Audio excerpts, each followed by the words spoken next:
इस वीडियो में आपके साथ शेयर कर रही हूँ जीएसटी पीएमटी 09 को फाइल करने का लाइव एग्जाम्पल। मैं लाइव आपको ट्रांसफर करके दिखा रही हूँ क्योंकि इस केस में मुझे जो कैश मेरा बैलेंस है कैश लेजर में जिस टैक्स का है मुझे दूसरे टैक्स हेड में उसे ट्रांसफर करना है। तो आपकी सारी क्वेरीज भी यहाँ से सॉल्व हो जाएंगी और एक लाइव एग्जाम्पल देखने से आपको कोई प्रॉब्लम भी नहीं होगी, आप कोई गलती भी नहीं करेंगे। इसीलिए आपको जुड़े रहना है इस वीडियो के एंड तक। अच्छी लगे तो ये वीडियो लाइक करनी है, इंपॉर्टेंट वीडियो है, शेयर जरूर कर लीजिएगा। आप देख रहे हैं सीए गुरुजी और मैं हूं आपकी दोस्त पूजा। तो चलिए आपको पहले बता देती हूँ कि यहाँ तक कैसे पहुंचना है जो आपका कैश लेजर है। जैसे ही आप अपने जीएसटी पोर्टल पे आएंगे तो आपको यहाँ पे दिखाई देता है सर्विसेज का टैब।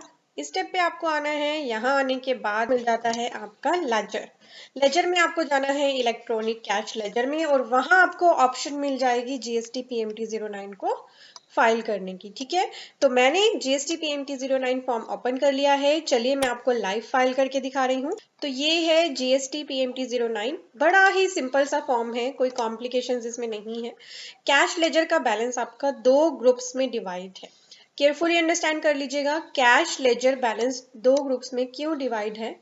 कैश लेजर का बैलेंस जो ऊपर दिखाई दे रहा है आपको वो होगा आपका अवेलेबल फॉर ट्रांसफर, यानी किस हेड में आपके पास कैश है और कितना है। जैसे इस केस में आप देख पा रहे हैं आईजीएसटी में टैक्स में मेरे पास 22,223 का अवेलेबल बैलेंस है और एसजीएसटी में 268 का अवेलेबल बैलेंस है। टोटल मेरे पास 22,491 अवेलेबल बैलेंस है। ठीक है, और सभी जीरो है और जितना भी यहाँ पर कैश लेजर बैलेंस है आपका ये ऑटोमेटिकली फिल आएगा, इसे आप एडिट नहीं कर सकते। नीचे का जो बैलेंस है cash ledger balance preview of updated balance, ये टेबल आपकी अपडेट हो जाएगी जैसे ही आप नीचे एडजस्टमेंट करेंगे, यानी ट्रांसफर करेंगे अमाउंट एक हेड से दूसरे हेड में। अभी आपको दिखाऊंगी जैसे ही मैं चेंज करूंगी तो यहाँ भी चेंज हो जाएगा। अब नीचे मुझे अब जो चेंज करना है मेरा जो आईजीएसटी का अमाउंट है, तो मेजर हेड मेरा आईजीएसटी हो गया। आईजीएसटी भी मेरा टैक्स का अमाउंट है, इंटरेस्ट फी और पेनल्टी नहीं है। आपका जिस भी कॉलम में अमाउंट है आपको फिर वो माइनर हेड चूज करना है। तो मेरा आईजीएसटी है और टैक्स है। क्लिक करते ही अवेलेबल बैलेंस आ गया कि आईजीएसटी में टैक्स में मेरे पास 22,223 पड़ा है। अब मुझे इसे ट्रांसफर करना है सीजीएसटी में। ठीक है, यहाँ मैंने चूज कर लिया सीजीएसटी, आपका जो भी है आईजीएसटी, सीजीएसटी, एसजीएसटी, सेस, तो आपको ड्रॉप डाउन से उसे चूज करना है।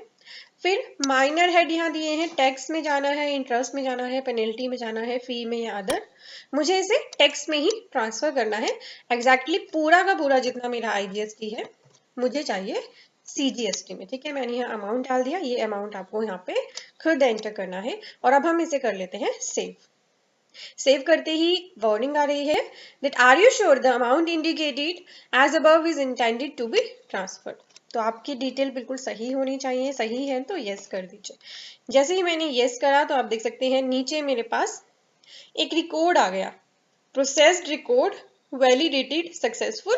कौन सा रिकॉर्ड है? जो भी मैंने चेंज किया, आईजीएसटी को मैंने ट्रांसफर किया सीजीएसटी में। और माइनर हेड देखने के लिए ना आपको व्यू करना पड़ेगा, व्यू करते ही आपको पता चल जाएगा कौन से हेड में आपने ट्रांसफर किया।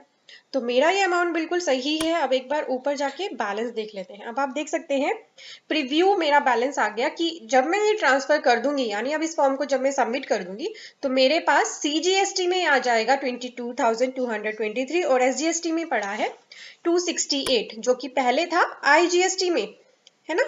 तो ये देखिए आप देख सकते हैं, तो इसने आपको दिखा भी दिया कि अब आपका कैश लेजर का बैलेंस कुछ इस तरह से हो जाएगा। दिस इज वेरी गुड कि आप पहले ही प्रीव्यू कर पा रहे हैं अपना कैश लेजर बैलेंस। अब जैसे ही आपकी डिटेल आपको लगे कि बिल्कुल ठीक है तो आपको क्लिक करना है प्रोसीड टू फाइल पे। मैं भी क्लिक कर रही हूँ प्रोसीड। तो मैंने वैसे आपको कैश लेजर बैलेंस प्रीव्यू पहले भी दिखा दिया और जैसे ही आप प्रोसीड टू फाइल पे क्लिक करेंगे ना तो दोबारा से आपके सामने आपका अपडेटेड कैश लेजर बैलेंस आ जाएगा। इसे अच्छे से चेक कर लेना और क्या आप चेंज कर रहे हैं वो भी आपके सामने आ जाएगा। आपको सिंपल क्लिक करना है आई वेरीफाई पे, आपको ऑथराइज सिग्नेटरी चूज करना है और यहाँ आपके पास ऑप्शन आ गई फाइल जीएसटी पीएमटी 09 की। मैं इस पे क्लिक कर रही हूँ और वार्निंग आ गई are you sure the amount indicated as above is intended to be transfer. हमने कर दिया है यस। यस करते ही अब मेरे पास ऑप्शन आ गई इसे फाइल करने की विद ईवीसी। जैसे हमारा ईवीसी आता है 3B के लिए, GST 1 के लिए, ऐसे ही आएगा, या फिर आप DST से भी कर सकते हैं। तो मैं ईवीसी से इसे फाइल कर लेती हूँ। मैं कर रही हूँ फाइल विद ईवीसी। तो मेरे पास एक मैसेज आया, you are about to file GST PMT 09, would you like to proceed. तो मैं क्लिक कर लेती हूँ प्रोसीड पे, एंड OTP चला गया है मेरे मोबाइल नंबर पे। मैं OTP एंटर करके क्लिक करती हूँ वेरीफाई पे। तो देखिए जैसे ही मैंने क्लिक किया वेरीफाई पे, मेरे पास आ गया message filing successful of GST PMT 09, और किस डेट को मैंने किया, मेरे पास आ गया एक्नॉलेजमेंट नंबर भी आ गया। Now GST PMT 09 can be viewed on your dashboard.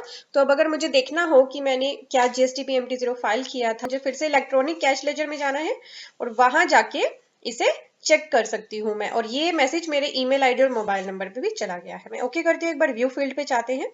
अब यहाँ ऑप्शन है मेरे पास व्यू करने की, फील्ड GST PMT 09 को मैं इस पे क्लिक कर रही हूँ। अब आपको इसे सर्च करने की दो तरह से ऑप्शन है, ARN अवेलेबल है आपके पास तो उससे कर लीजिए, अदरवाइज डेट से कर लीजिए। मैं डेट से कर लेती हूँ, मैंने अभी इसे फाइल किया है। तो मैं इसका क्राइटेरिया 21 अप्रैल 2020 ही डाल रही हूँ। सर्च पे क्लिक कर लेते हैं। क्लिक करते ही मेरे पास आ गया कि मैंने अमाउंट ट्रांसफर किया दिस ARN से, और वो फिल्ड हो चुका है। ARN पे अगर मैं क्लिक करती हूँ तो ये देखिए मेरे पास मेरा अपडेटेड कैश लेजर बैलेंस का प्रीव्यू आ गया, और मैंने क्या ट्रांसफर किया वो भी आ गया मेरे पास। And even I have a option to download GST PMT 09 PDF। ठीक है, तो इस तरह से आपको फाइल करना है आपका GST PMT 09। तो अब अगर आपसे हुई थी कोई क्लैरिकल एरर जिसकी वजह से किसी और हेड का टैक्स किसी और ही हेड में ट्रांसफर हो गया था, अब आपको घबराने की जरूरत नहीं है, बिकॉज ये इंस्टेंट ट्रांसफर हो जाता है।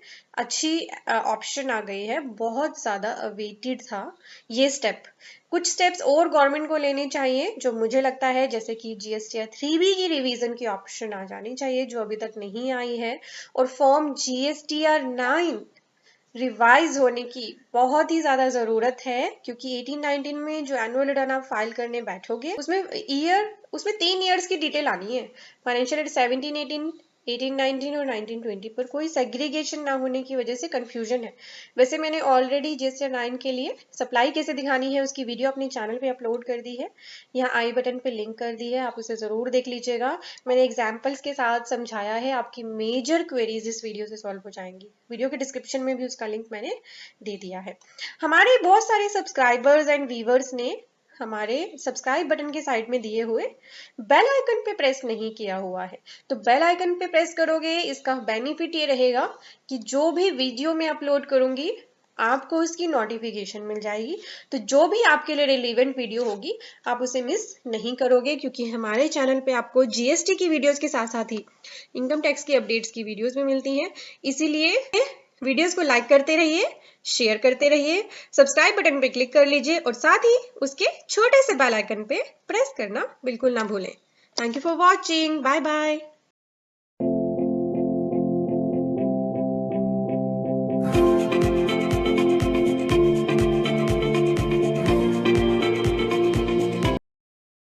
लेटेस्ट अपडेट्स के लिए सब्सक्राइब करें CA गुरुजी चैनल को, बेल आइकन पे क्लिक करें सभी नोटिफिकेशंस के लिए, और ये करना बिल्कुल फ्री है।